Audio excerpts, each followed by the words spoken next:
Susanna, so why don't you give us an update on what's happening in Germany with the hotels? Yes, of course. So in Germany, the situation is getting better for sure, which is really good news.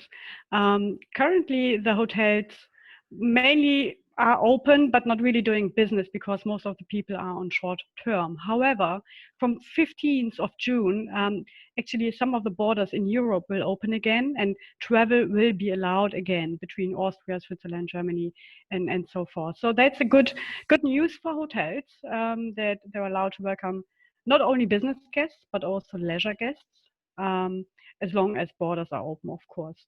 So a lot of hotels are still closed, to be fair. And some of them, I'm speaking to a lot of hoteliers recently on what they're planning to do, when they're going to reopen, and what tasks they have at hand currently to make sure everything is going well once the day comes. And some of the hotels actually decided to not open as yet until they have a more or less solid occupancy, even if it's just 20 or 30%. Yeah, but a lot of other hotels are already preparing now to get back to business. So educating their staff on the new rules given by the government on hygienic rules for meetings, especially meetings and events being a big part. Of the business is currently being organized. How do you sell conference rooms now? How do you ensure that you don't have two coffee breaks at one time? So, how is the attitude in Germany about uh, gatherings, whether they're small or large? It depends actually on the state. Like every state has a slightly different rule currently, and this is based on the infection level in that very specific area. So in most parts, you can now even meet up to 10 people coming from two households. But in NRW, in North Rhine-Westphalia, where I'm sitting, for example, meetings and business meetings will be allowed again. However, you have to ensure you keep the distance, right? That you're not having too many groups mixing up. Um, in the restaurant, the business will change totally because there won't be any buffets to be served. Right. So people will get like breakfast bags or room service or any other alternative in order to, have lunch or dinner. And there are thousands of independent hotels in Germany, right? I mean, Yes. it's a lot. And Yeah. so this whole thing of corporate or leisure travel, as you've seen in the States, a lot of the states have, well, most of them have started to reopen, and man, people hit the beaches. Mm-hmm. And everyone's conversations I'm having and you're having, and a lot of it is staycations and one drive trip, 1 day drive, a half day drive trip, that kind of thing. I mean, nobody's talking about getting in the air. So what's the anticipation or like what's the mix with corporate to leisure travel with all those independent hotels in Germany, or what does that look like? Well, that really depends on the hotel itself, first of all.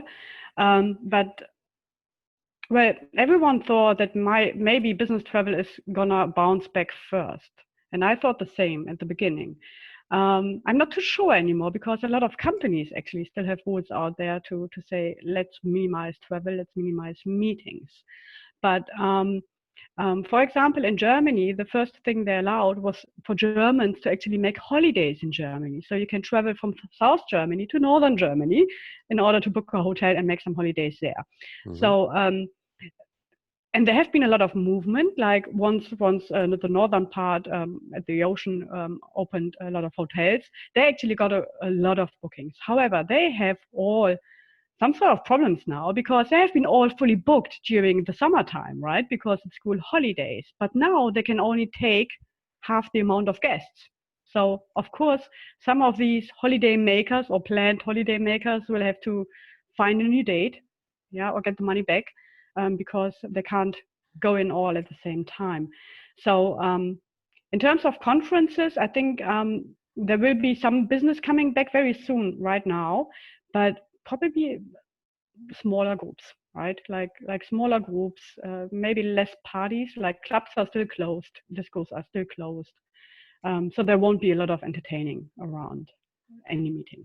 I've had conversations with people in the industry. There's some hotels that are having to rethink their target market, and so if some of the corporate some of the hotels that lean more towards the corporate travel are having to rethink um, who the traveler is going to be in the next 3 months, and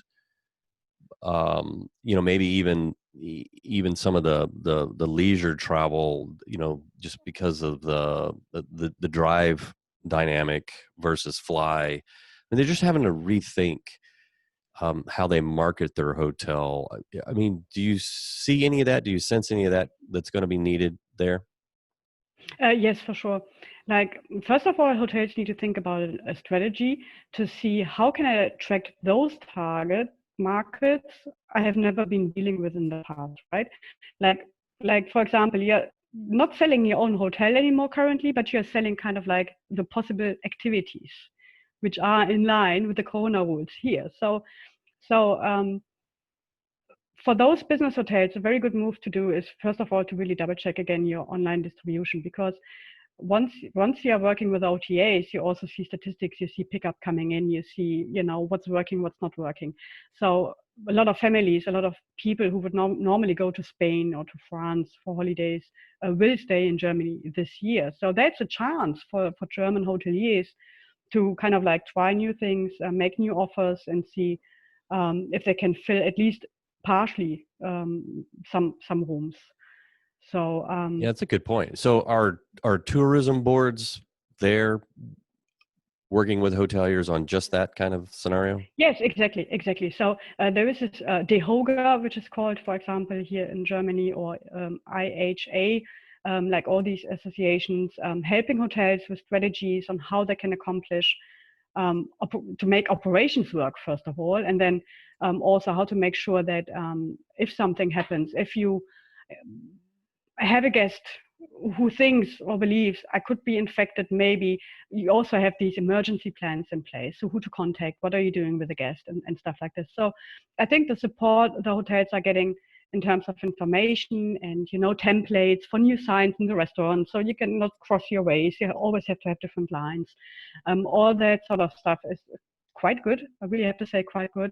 A lot of webinars as well, supporting hotels with information. But still, it's kind of like a big task, because at the moment most of the people are still on short work time, but you kind of have to educate your staff now on how to behave once business comes back. So they were all very busy. Of course, all the states are also kind of like a little bit fighting with the government, what should be allowed, what shouldn't be allowed. And this is a discussion, I guess, that will go on for a few more months for sure, until we find some sort of concept where we can say, okay, tourism industry is kind of working different than it was before, but at least we get some stable numbers and some confidence that we are doing the right thing. Right. Okay. Hey, it was great to catch up. Thank you. Talk to you soon. Bye.